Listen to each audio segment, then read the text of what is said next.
नाद गावाकडच्या यूट्यूब चॅनलमध्ये आपलं सहर्ष असं स्वागत आहे। तर आत्ता आपण आहे गुंजाळवाडी तालुका जुन्नर जिल्हा पुणे या ठिकाणी जो बैल आहे हा माझ्या मागे दिसतोय हा हरण्या आहे। याचं वय साधारण 16 ते 17 वर्ष वय आणि आत्तापर्यंत हा 1 नंबरमध्ये पळतोय, 1 नंबर फायनल करतोय, घाटाचा राजा करतोय, फळीफोड म्हणजे सगळे जे पारितोषिक बैलगाडा शर्यतीमध्ये आहेत ते हा या वयात पण उतारा वयात पण करतोय। आणि प्लस पॉईंट असा आहे का म्हणजे त्याला दातच नाही आहे तरी पण तो 1 नंबरमध्ये पळतोय आणि त्याचं शरीर वगैरे सगळ्या काही गोष्टी एकदम चांगल्या एखाद्या नवीन आणि तरुण बैलाला लाजवेल अशा पद्धतीने याचा फिटनेस आहे। तर आज आपण ह्या बैलाची त्याचे मालक आहेत किरण शेठ सोलाट यांची आणि त्यांच्या संपूर्ण दावणीची मुलाखत किंवा माहिती जाणून घेणार आहे। त्यांचा जो 4 पिढीचा बैलगाड्याचा नाद आहे तर त्यांच्याकडून तरुण पिढी असेल किंवा जे बैलगाडा शर्यतीमध्ये नवीन लोक किंवा नवीन भरपूर आता उतरत चाललेत त्यांच्यासाठी ह्या व्हिडिओमध्ये भरपूर अशी माहिती आपण घेऊन येतोय। तर व्हिडिओ शेवटपर्यंत बघा।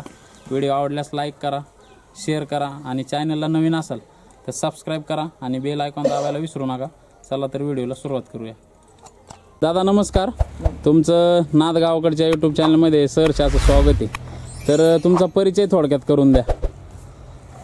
मी रोहिदास काशीनाथ शिंदे, राहणार गुंजाळवाडी तालुका जुन्नर जिल्हा पुणे, आर्वीची। आणि गाडा कोणाच्या नावाने पळतो तुमचा काय? हे आमचे किरण दादा, हे गाडा मालक आहेत। यांचे आजोबा गावचे प्रथम सरपंच होते, त्यांच्या काळापासून हा गाडा 4थ्या पिढीला पळतोय। आता दादानी ते मनावर घेतल्यापासून हा गाडा पळतोय। तुमच्या मध्ये यात्राबंदीच्या काळामध्ये ही बैल आम्ही 8-10 वर्षे सांभाळली। त्याच्यामध्ये मग बैल वय झाल्यानंतर काही बैल काढायची, काही बैल ठेवायची। हा बैल आम्ही करगणीमधून घेतलेला आहे, कर्नाटक बाउंड्रीवर। याचं नाव सिंगम आहे। हा आमचा घाटाचा राजा आहे। यांनी आतापर्यंत फर्स्ट बाऱ्या लावल्या। आणि त्याच्यानंतर किरण दादानी जिथं कमी पडेल तिथं त्या बैलांना खाणं पिणं टकळा म्हणजे तुमचं सुग्रास खाद्य, इतर खाद्य ह्या पद्धतीने बैलांची जोपासना करावी लागते। त्या बंदच्या काळामध्ये दादांनी 8 ते 10 वर्षे बैलांची वाट पाहिली का आज तर यात्रा चालू होतील। आणि नंतरच्या काळामध्ये आमची पहिल्या वारीची बैल आम्ही ज्या वेळेला बाजारात दिली त्यावेळेला ही बैल आम्ही परत तयार केली आणि त्याच्यानंतर 2 वर्षांनी घाट चालू झाला। काय नाव वगैरे? बिबट्या, बांट्या। बंट्या कुठून खरेदी केला होता का? देवडांचा आहे, वालेवाडी इथूनच घेतला। कधी घेतलेला आहे? 2 वर्ष 2 वर्ष। आता दाताला वगैरे कसं आहे काय? दुसरा पळतो कुठं? जोकाटात। म्हणजे दोन्ही खांदी काय कसं काय? उजवीला डावीला कुठं पळतो? डावीला। किती घाटात वगैरे बाऱ्या विऱ्या झाल्या त्याच्या काय? 4-5 घाटामध्ये झालेले। याच्या बरोबर कोणती बैल झोपली तुम्ही? ही तांबडा आहे तो हरण्या हा म्हणजे घरचाच तुमचं समजा थोडं। त्याचं काय नाव वगैरे? याचं नाव बिबट्या। हा कुठून खरेदी केलेला आहे? टाकळी डोकेश्वर। आता दाताला वगैरे कसं आहे काय? आदतच आहे ना? किती महिने वगैरे किंवा वर्ष झाले याला घेतले? 2 वर्ष। काय बघितलं काय होतं आता समजा तुमच्याकडे 2-3 बैल जरा आता समजा ती 2 तर मोठी आहेत वयस्कर आहेत आणि 2 गोरेच आहेत, काय बघितलं तुम्ही बैल? मला आम्ही तिथे गेलो तर असं म्हणजे 5 वर्षांनी त्याच्यावर नजर गेली का बा हा बैल, आणि त्यांनी सांगितलं का जुखटाव चांगला बैल आहे। तिकडे पळत होता? हा पळत होता जुखटाव बारीच होता। कितीला खरेदी वगैरे केलेला? 2 लाख रुपयाला। 2 लाख। आता पण चोकाटातच पळतोय का? त्याच्याबरोबर कोणता बैल असतो अजून? याचे भेटू बरोबर झुकलेले आहे। ही दोन्ही पण एकत्र? जुखटाव दोन्ही। नमस्कार, तुमचं नाव सांगा? माझं नाव संकेत सुभाष सोलार। मी आमची या घोडी देव्यानी तिचा जॅकी आहे। कुठून खरेदी वगैरे केलेली? ही वडगाव कांदळीवरून घेतलेली आहे व्यापाऱ्याकडून। किती दिवस झाले? आता हिला वर्ष झालं। जेव्हा घेतली तेव्हा ही 17 ते 18 महिन्याची शिंगी होती। त्यानंतर आम्ही तिला इथं आणून ट्रेन केली। आता ती आपल्या गाड्या पुढे चालू आहे। पळायला वगैरे कशी? पळायला म्हणजे हिचा नादच करायचा नाही थोडक्यात म्हणायचं म्हणलं। स्पीड हिला खूप आहे, हिला लगाम सुद्धा कमी पडतोय, वाढला तरी ती थांबत नाही। बाकी बैल धरायला वगैरे कशी काय? ती आता नवीन असल्यामुळे बैलांना घाबरते। ती हळूहळू ट्रेनिंग चालू आहे। किती दिवस झाले तुम्ही बैलांपुढे पळावता? बैलांपुढे म्हणजे आणल्यापासून तिच्यावर कोणी बसत नव्हतं, कारण ती बसल्यावर शिंगे असल्यामुळे पाडायची नवीन असल्यामुळे। त्याच्यानंतर तिला ट्रेन केली आता ती बैलांपुढे एक 5-6 महिने झाले चालू आहे. दादा नमस्कार. नमस्कार. आता विषय असा आहे, तुमची दावण सगळी टॉपची बैल आहे, पण सगळ्यांमध्ये हा टॉपचा आहे हरण्या. तर हरण्याची खरेदी वगैरे कुठून केली होती किंवा काय? ही खरेदी आळेफाटा संतवाडीची डावखराकडून घेतला होता.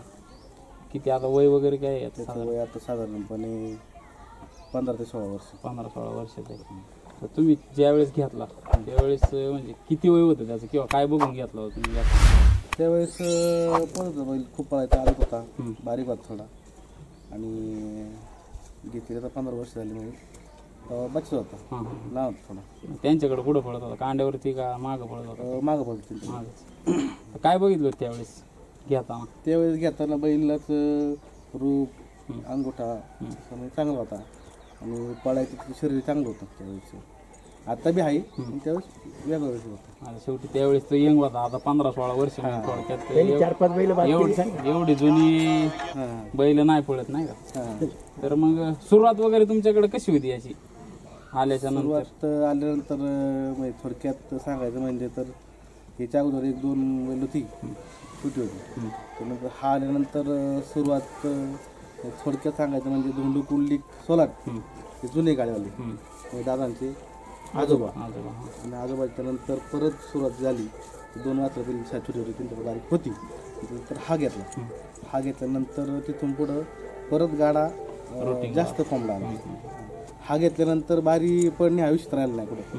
आणि त्यावेळेस लहान होता. त्यावेळेस मग आमच्या गावातून 2 बैल घेतली होती, याला जोड घेतल्यानंतर परत जवळकरांकडून आम्ही 1 बैल घेतला होता.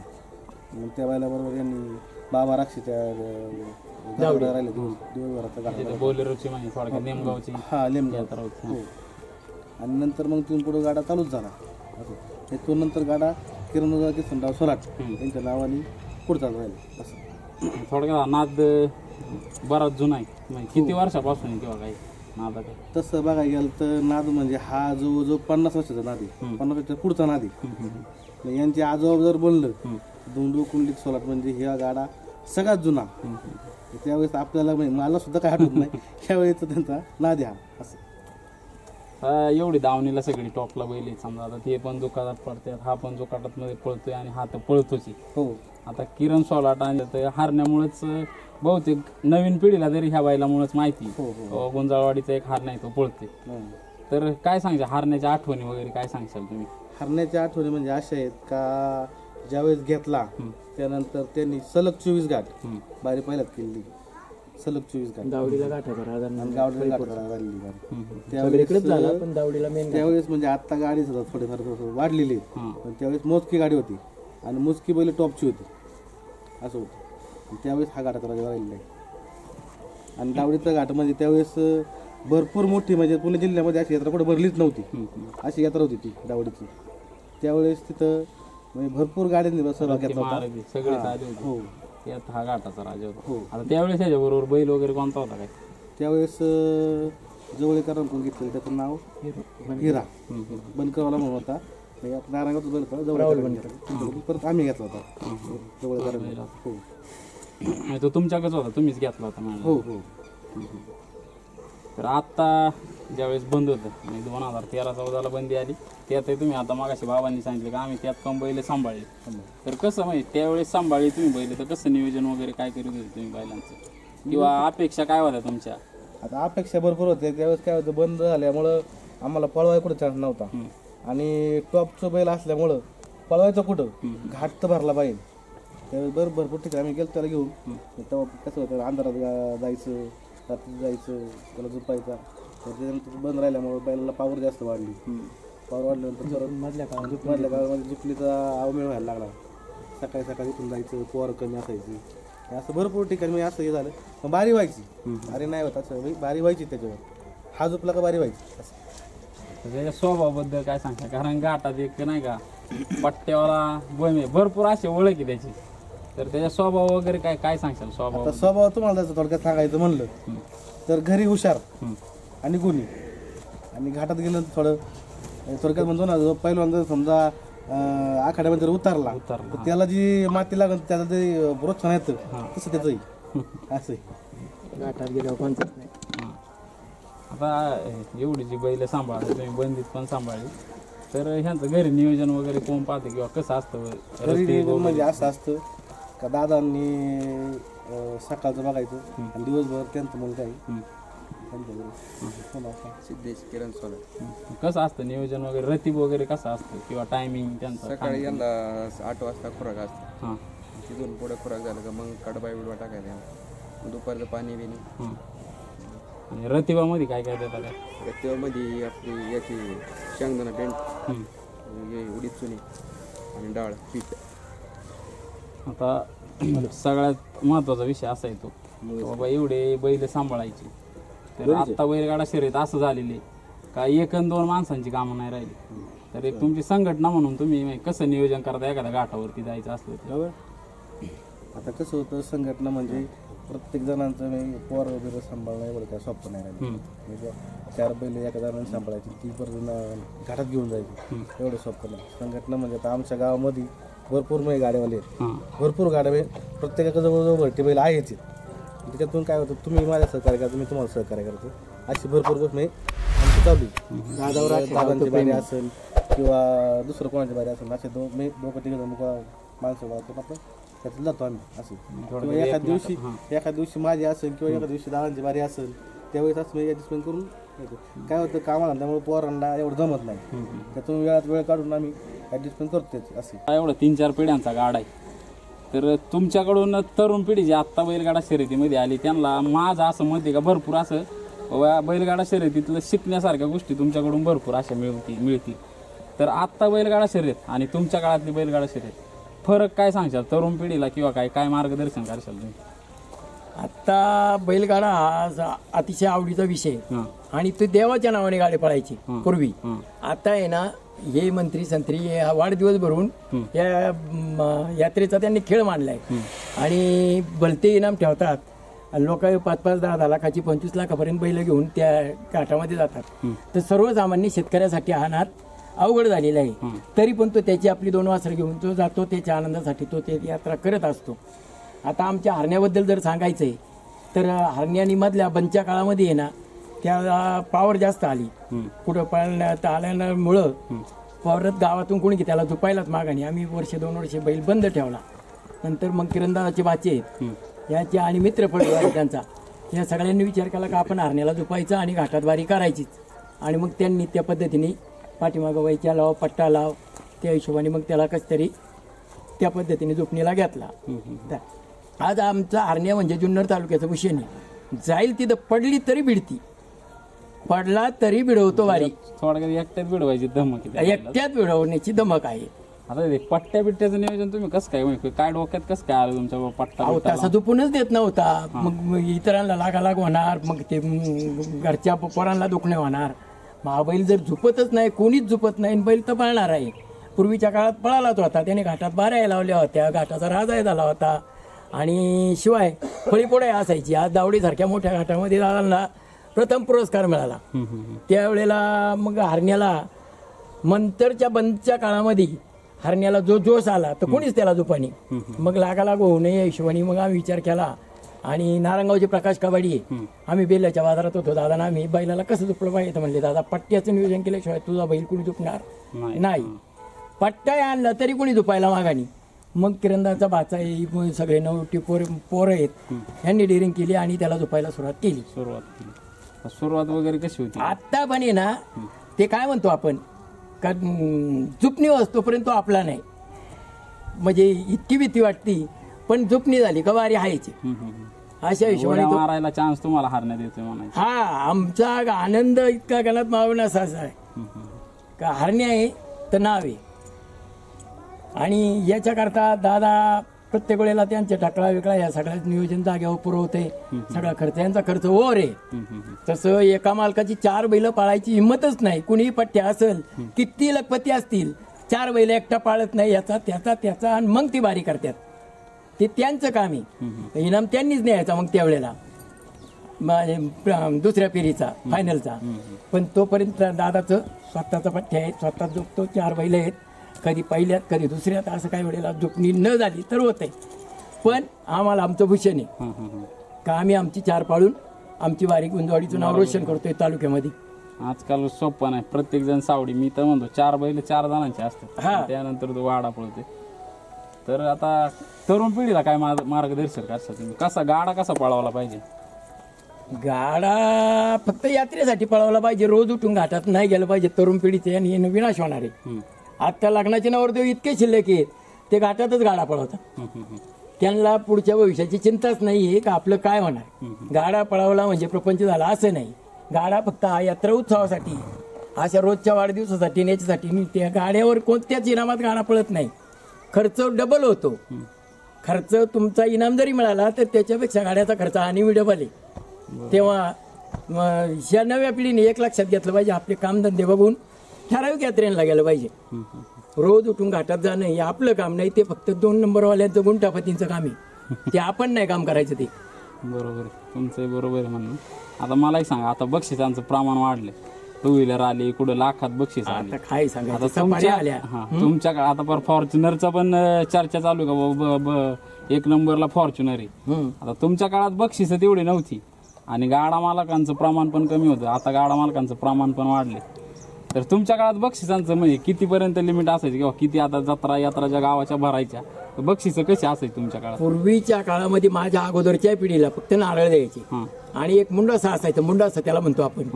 तो पटकादरीचा मिळाला का सगळ्यात मोठा मान असायचा. पैसा त्यावेळेला ही गोष्ट नव्हती, कोणालाच ते पैसे बघायला मिळत नव्हते. आणि पैशाचे इनाम नंतरच्या काळात जसे राजकारण आलं, ह्या राजकारण्यांनी या पैशाच्या इनामाने ते यात्रा, कोण घाटाला पैसे देतोय, कोण कुठं वाढदिवस साजरा करतोय, असे करून ते यात्रेचं रूप पालटवले. आणि त्याच्यामुळं आता हा गाडा बाजार झालाय, बाजार. आता हा गाडा म्हणजे थोडक्यात हाऊस राहिली नाही. हा, प्रत्येकाने उठायचं आणि जसं काय आपण त्याच्यात काहीतरी कमावणारी या हिशोबाने यात्रेला जायचं. आणि घाटातलं नाव ऐकलेलं परत कोणी लक्षात ठेवत नाही. बरोबर आहे. हरण्यासारखाच जो एक पठ्य आहे किंवा जवळेकरची बैल आहेत, निलेश काळ्यांची बैल आहेत, ठराविकच गाड्यावाल्यांची नावं घेतली जातात. आता नवीन गाड्यावाला तयार होत नाही म्हणायचं तुम्ही थोडक्यात, नाही का? होईल ना, पैसे त्याच्याकडे 2 नंबर आल्यावर करणार. म्हणजे ज्याच्याकडे निस्ती दावण असून किंवा बैल घेऊन फायदा नाही म्हणायचं. थोडक्यात कुठंतरी तू नाव किंवा पैसा पाणी जास्त पाहिजे तुमच्याकडे. माझं प्रामाणिक मत आहे, फक्त यात्रा उत्सव देवाच्यासाठी व्हावेत आणि त्यासाठी गाडा पळावा. कारण का आता हा महादेवाचा रथ आहे, पूर्वीपासून चालत आलेला आहे. आपला बैल म्हणजे बाप आहे आणि बैलावरच शेतकऱ्याचं जीवन आहे. आता जरी यांत्रिक युग आले तरी बैलाशिवाय महत्व नाही. मधल्या बंदच्या काळामध्ये इतकी परिस्थिती बिकट झाली होती का बैल बघायला राहणार नाही असं वाटत होतं. पुढच्या पिढीला जर दाखवायचं ठरलं का असा आमचा गाडा पळत होता, अशी बैल होती, ते शक्य झालं नसतं. मग कोर्टामध्ये आमच्या काही नेत्यांनी आणि ज्यांना समाजाबद्दल आणि यात्रेबद्दल उत्सुकता आहे अशा काही लोकांनी या कोर्टात केस लढून यात्रा परत चालू केली. अखिल भारतीय बैलगाडा संघटना म्हणजे सगळ्यांनीच एकदम बैलगाडा मालक पण सगळे एकोप्याने येऊन व्यवस्थित केलं नाही. धन्यवाद बाबा, चांगली माहिती दिली. खरं बाबा, आता तुमच्याकडे दोन्ही अनुभव आहे. हा आत्ता जो पळतोय तो गाडा आहे आणि हा जुना गाडा आहे. त्या गाड्यांमधला फरक काय सांगशाल? आता यात्रा चालू व्हायच्या अगोदरपासून म्हणजे बंदी उठल्यापासून पूर्वीचे जे गाडे होते जुन्या लोकांच्या, आमच्या मागील आजोबांच्या, यांच्या किरंदाच्या आजोबांच्या काळातले, तर 2 माणसाला ते चाक जर कधी निखळलं तर घाटाने वर जात नव्हतं, तो उचलत सुद्धा नव्हतं. असे गाडे असायचे आणि ते शेती कामाला पण उपयोगाला यायचे. आत्ताचे गाडे म्हणजे फक्त तुमचे दाखवायलासाठी खेळणे. कमीत कमी बैलांच्या पाठीमागं काय आहे, बैल कमीत कमी ऊस आता टायर ओढू शकतात, हा गाडा तर त्याला खेळणं वाटतंय. आणि मग तुमचे सेकंद याच्यावर निघाले पाहिजे. अरे पूर्वीसारखे गाडी आणा आणि मग सेकंद काढून दाखवा आणि मग त्याला म्हणायचे का तुमचे पट्टे पळतात. पूर्वीचा साधारण किती किलोचा गाडा असेल किंवा काय तुमचा? पूर्वीचा गाडा तरी 100 किलोचा असणार. 100 किलोच्या पुढेच गाडा, 100 किलोच्या पुढचाच गाडा असणार. आणि तो दोन्ही उपयोगाला यायचा, शेती कामाला उपयोगाला उपयोगाला उपयोगाला यायचा. आणि पूर्वी आहे ना अशी काही ट्रक वगैरे काय अशी साधनं नव्हती. तो गाडा घेऊन आपली घरची 2 शेतीची जी म्हातारी बैल आहेत त्यांना हमाल म्हणायचं आम्ही, ती बैल घेऊन ते आदल्या दिवशी त्या घाटाकडे निघायचं, घरची भाजी भाकरी घ्यायची आणि संगती जेवढे मित्रपरिवार आहे सगळ्यांनी जाऊन बारी झाल्यावर किंवा त्याच्या अगोदर खाऊन पिऊन घ्यायचं आणि मग यात्रा करून परत पायी आपल्या गावाला यायचं. तर जाण्याला 1 दिवस आणि येण्याला 1 दिवस, काही ठिकाणी मुक्कामी जायचं. अशी पूर्वीची पद्धत होती. आता काय पैशाचा काळ आलाय, आता लोक नुसती ठरवली गाडी का निघाली, ठरवली गाडी का निघाली. सोप्पा झालाय म्हणायचा आता गाडा. हा, तुमच्या काळात बैल पण कमी, म्हणजे बैलांचं प्रमाण जास्त होतं, गाडा मालक कमी होते, पळवणं अवघड होते, बरोबर आहे. नाही का. किरण शेट, आता विषय असा राहतो का हरण्या, तर आता ही बाकी जी पोरं आहे तुमची मित्रमंडळी किंवा ग्रुप आहे किंवा संघटना आहे, हे त्याला झुपायला असतात किंवा घाटात न्यायला आणायला असतात, पण घरी त्याला जर जवळून कोण पाहत असेल तर तुम्ही पाहता, तर त्याचा स्वभाव वगैरे कसा आहे, काय सांगशाल त्याचा स्वभाव? नाही, घरी असल्यानंतर एकदम शांत आहे. हां. त्याचं काय कुठलंही घरी असल्यानंतर एका दाव्यावर जरी कुठं न्यायचं म्हणलं तर नेऊ शकतो, तशी काही अडचण नाही त्याची काही. आणि चोळणं वगैरे थोडंसं काय असलं म्हणजे त्याला थोडंसं त्या माणसाची हे लागली. आता घाटामध्ये गेल्यानंतर त्याचं पहिल्यापासूनच तो थोडं तापड्याचं आहे का, मग त्याला जुळक्याला बैल वगैरे लागतो. इथं असल्यानंतर काहीच नाही, खाताठीला वगैरे घातलं थोडंसं, काय आता पुढे गेल्यानंतर थोडंसं तो दापायचं वगैरे, पण असं सोडून नेल्यानंतर तो कुठल्या याला काही धावणं वगैरे काही नाही, काही एका दाव्या कुठं नेलं त्याला ते असं काहीतरी वाजलं तर त्याला वाटतं का आम्हाला कुठेतरी न्यायचंय, म्हणून तो थोडा घाबरला जातो. बाकी असं तयारी दाखवतो म्हणा, तयार दाखवतो, बाकी कुठलंही त्याचं काय नाही, खादेट वगैरे या हातावर सोडणं वगैरे असं काय, तो एका आता न्यायला सोडून तरी तो धावणार नाही. त्याचा स्वभाव जेवढा आहे, फक्त एकदा बांधलं ना आपण बाजूला निघालो तो तेवढं पुढचा थोडी चाल करतो, बाकी काय नाही, तसं चालतं. आता ही जात वगैरे काय ती मेन? हे आपलं खिल्लार जाते, खिल्लार, गावठी खिल्लार. गावठी खिल्लार आहे. आता तुम्ही ज्यावेळेस बंद होतं बैलगाडा शर्यत 2012-13 बंद झाली, तर बैल उभा होता, तुम्ही म्हटले किंवा बाबांनी माहिती सांगितली, बाकीच्यांनी सांगितले की बैल झुपत नव्हतं कोण ज्यावेळेस चालू झालं बैलगाडा शर्यत. तुम्ही त्यावेळेस कसं माहिती त्याला हाता वगैरे आणायचं कसं नियोजन? घरच्या याला काहीच त्रास करीत नव्हता तो, फक्त यात्रेमध्ये गेल्यानंतर तर त्यानंतर वाच्याने बुवा समजा त्याला दुसरा बैल जुळकेला टाकून घाटामध्ये गेल्यानंतर तो थोडा बुवा थोडं घाबरायचीच, पण तरी पण थोडं त्याला डेअरिंग करून तो आजला चांगले आहे. बुवा समजा पळायच्या बाबतीत त्याचा पहिल्यापासूनच काही कुठलाही नाही, पळायला तो पहिल्यापासूनच. आता समजा पट्टा बिट्टा तुम्ही भरपूर त्याला असं नियोजन केलं आणि पळायला नाही का एक नंबरला पळत होता तो, पण काही गोष्टी हाताच्या बाहेर गेल्यानंतर माणूस काहीच करू नाही शकत, पण तुम्ही त्याला कंट्रोलमध्ये आणून एक सुरुवात केली त्याची, तर कसं नियोजन वगैरे कसं केलं? खूप दिवस बंद होता त्याच्यामुळे तो पॉवर बिवर नाही का क्षमता जास्त वाढली. राग किंवा त्याला नवा माणूस सण नव्हता होत, एखादा सध्या नवा माणूस आला त्याला सण नव्हता. मग आमची पोर आम्ही रोज असायचे, त्यांनी सगळे आम्ही एकत्र आलो, म्हणजे त्याला झुपायचा. मग त्याला झुपायचं म्हणल्यावर त्याला झुपायचा कसा पहिला, मग त्याला आम्ही पिकअप लावून झुपला, तसं झुपून देत नव्हता तो. 2-3 वेळा आमच्याकडून उडून गेला जर जवळ जात नव्हता, बरंच लांब गेला उडून. मग त्याला आम्ही पिकअप लावून झुपल्यानंतर तो आमच्या हातावर यायला लागला. मग मी त्याला माझ्या हार गप गप किंवा असं म्हणून तो शांत राहायला लागला. त्यानंतर मग आम्ही आता पिकअप बंद केली, त्यानंतर त्याला जुळीला बैल लावला. जुळीला बैल लावून तो आता सगळ्यांचं नवा माणूस पण त्याला सण आला, जवळ आला तर सण होतो. त्यानंतर आता त्याला आम्ही गुढी लावतोय. गुढी लावलं तरी तो चांगला येतो, काय अडचण नाही, झुपाय बिपाय. आता एक घरच्या माणूस असलं का गप राहतो, एखादा नवा माणूस आला गपकन बुडून मग त्रास दाखवतो, तसं छान आहे. आता बाकी म्हणजे स्वभाव वगैरे त्याचा शांत आहे स्वभावाला, पळण्यासाठी एखादा पहिलवान कसा गाठ गेल्यावर कसं एखादा नाही का त्या तयारीत असते, तालमीत गेल्यावर एखादा पहिला घर तसं त्याचं आहे. आता झुपायला वगैरे किंवा तुम्ही जॅकी, तर हरण्या कसं आहे, काय सांगशाल हरण्या झुपण्याचं नियोजन वगैरे? झुकण्याचं नियोजन म्हणजे त्याला जुळीला एक गुढी असते आणि एक 2 जण समोरून असतात, त्याला माग 2 वैचिव असतात, एक जण घोडे असतो, एक 5-6 माणसं त्याला सेपरेट झुपायला लागतात. त्याच्यानंतर तो आता एवढा शिस्तीवा आलाय का शेजारचा बैल जोपर्यंत जुकाटात येत नाही तोपर्यंत तो हालत सुद्धा नाही. आणि ज्यावेळेस आरोळी होती तो त्याचं आता वय कमी जास्त असल्यामुळं तो निम्म्यापर्यंत एवढा स्पीड लावतो ना, शेजारच्या बैलाला सुद्धा पळून तुलनाच करता येत नाही दोघांच्या स्पीडची. त्याच्यानंतर हरण्या जो वर कमी व्हायचा, त्याच्या आम्ही लय खूप अभ्यास केला का बैलाला काय होतंय नक्की, बघ कसं काय कमी होतंय. त्याच्यानंतर आम्ही त्याला बाकीचे जे बैलगाडा मालक आहे त्याचा व्यायाम करतात बैलांचा, मग आम्ही सुद्धा त्याला सकाळी 5:30ला थंडी आता असल्यामुळे आम्ही डोंगराला चालवून येतो, एक 4-5 किलोमीटर त्याला रोजचे चालवणे.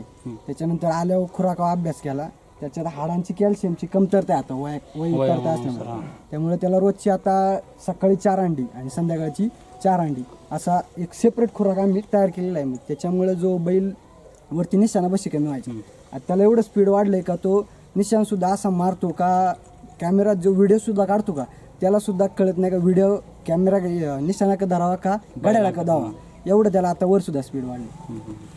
कसं झुपण्याचं वगैरे तुम्ही त्याला हाता वगैरे कसा आणला किंवा काय? हाताव म्हणजे पहिल्यांदा बैल झुकताना ना बंदच्या काळानंतर ज्यावेळेस आम्ही इथं सावरगावला यात्रा होती आमच्या इथं, म्हणजे बंदच्या काळात ज्या सकाळी यात्रा भरायच्या का त्याच्यात आम्ही म्हणजे असं बैल न्यायचं म्हणलं ठरलं आमच्या संध्याकाळी, आम्ही बैल सावरगाव झुपाय नेला. त्याच्यानंतर बैल झुपायला तिथं एक सगळं म्हणजे हातावर झुपणी चाललेली. त्याच्यानंतर बैल जो उडाला त्यांनी जे पायाखाली ते 10-15 जण तुडवली. त्याच्यानंतर बैल सगळी म्हणजे घाबरायला आली, बैल कसं काय झुपायचा. मग त्यानंतर आम्ही पिकअप आणला झुपायला, तरीसुद्धा त्यांनी तोच त्रास दिला. त्याच्यानंतर बैल झुपणं खूप अवघड झालं. बैल कोणी झुपायलाच मागत नव्हतं. शेजारी आम्ही 3-4 असायचो, तर आमच्या 3-4 तो आवरत नव्हता. त्याच्यानंतर आम्ही त्याला जुळीला बैल आणला. जुळीला बैल आणल्यावर त्याला आवाजावर म्हणजे ओळखीच्या माणसांचा आवाज तो ओळखतो आणि शांत राहतो. मग त्याला आवाज देऊन त्याला आता आम्ही झुकाटात झुकतो. आता हरणे तर हरण्या समजा बंदीच्या आधी पळत होता आणि त्याचा तरुणपणाचा जो यंग जो पळण्याचा काळ आहे तो आपण म्हणून बंदीत गेला. तर आता बंदी उठली 1-2 वर्ष झालं आणि त्याच्यानंतर हरण्या पळायला लागला. तर किती ठिकाणी अशी नाही का बक्षिसं वगैरे त्यांनी काय काय मिळवलेली किंवा काय?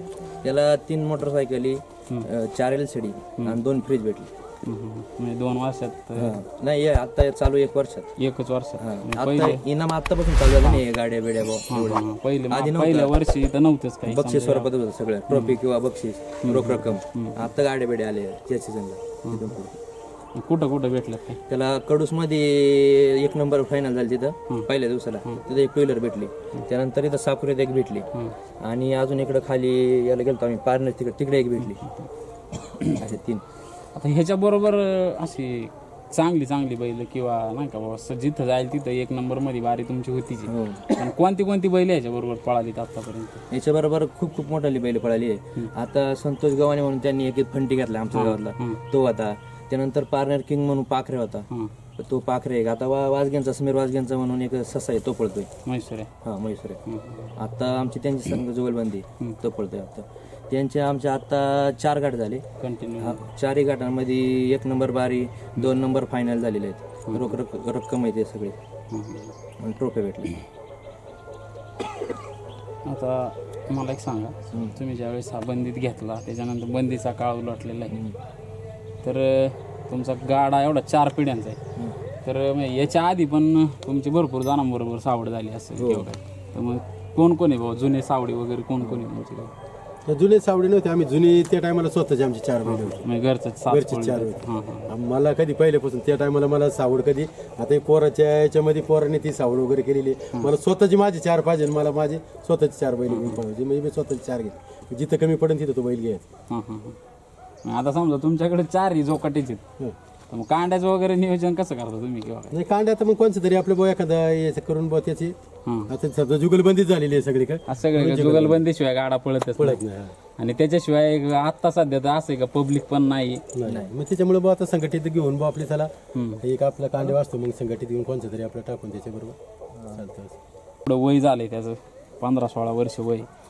तर बैल फेमस पण म्हणजे नाही का असं एवढा काही बैलगाडा क्षेत्रात माहिती नाही लोकांना. मोजक्या लोकांना माहिती आहे बाबा किरण शेठचा हरण्या पळतोय.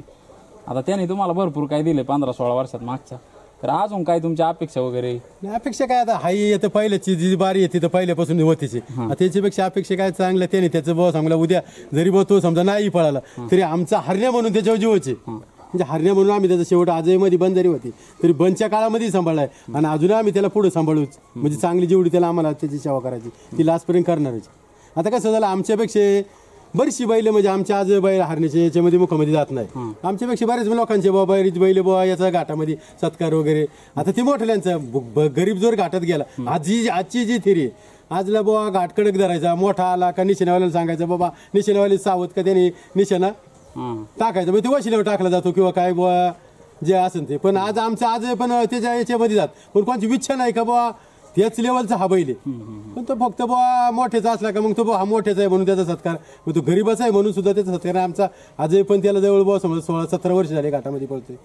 पण असं आहे का बुवा तो थोडा याचा असल्यामुळे त्याचा कोणी कुठं हे केलं जात नाही, बाकी काय नाही. थोडक्यात काय जे म्हणतात ना नाही बाबा गरीबाचा असला तरी काय बैलगाडा क्षेत्रात ज्याचा पळतो त्याचं नाव होतच. याला कुठंतरी म्हणजे 2 फाटे फुटतात. 2 फाटे बरोबर. आमची त्याच्या आजही पण आमची त्याच्या भावना आहेच आणि उद्या त्याच्या भावना राहणारची भावना कमी नाही होणार. कारण बैलगाडा हा नाद असं आहे का हा कुठल्या पैशासाठी खेळला जातो असं काही नाही किंवा नावासाठी खेळला. एक त्याची आवड आहे आणि आवड म्हणून तो आम्ही जोपासलेला आहे, आमची काही नाही.